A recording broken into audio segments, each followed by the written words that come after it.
Beer was very much, for a long time, it was very much a corporate environment. We had like Molson's, AB InBev, so Budweiser, and then when craft started, it became a little more small grassroots, and that's great. But it was typically white dudes with money who started breweries, and they would hire their friends, they'd hire people they knew, and that's just, you go to any brewery across the country and you'd see the same kind of people, and there is no connection, and that's the problem. If it's all just white straight dudes, then you still got a long way to go on the diversity climb.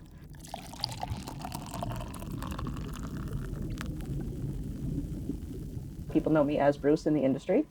I've been in the industry in some capacity since I think 2017.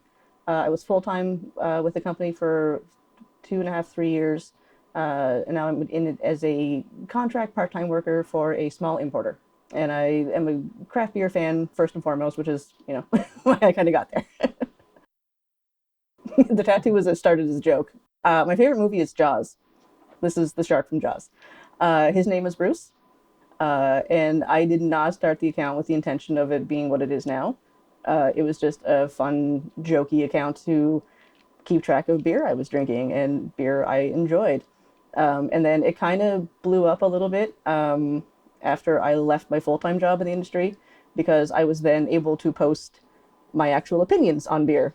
So once I left that job, I was able to be myself to some degree. And then from that kind of snowballed into talking more about the problems in the industry, like lack of inclusion, lack of diversity, sexism, that sort of thing. But it's been cool. It's been interesting to see the progression of what was a joke kind of take off and become this sort of serious.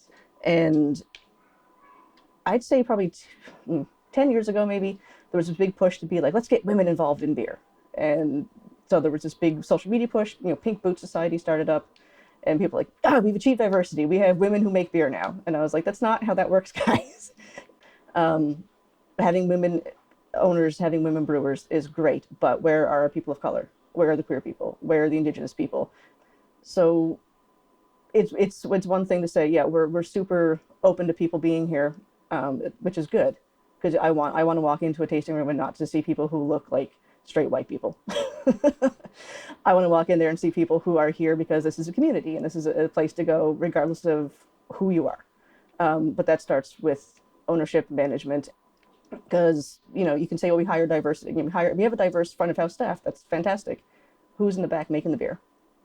Are there women in the back? Are there people of color in the back? Are there queers in the back? Who's actually making the beer?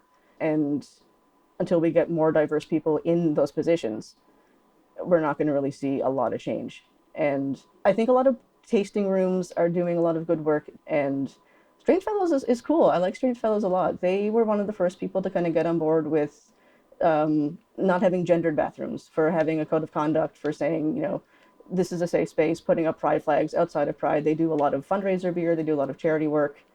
House of Funk also does a lot of good work. Steel and Oak does a lot of good work. But I do want to see, not just from these three breweries, but all of them.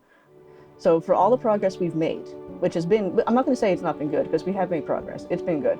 There's so much more to do. There's so much more to go. Small changes are happening, but we need to see a lot more.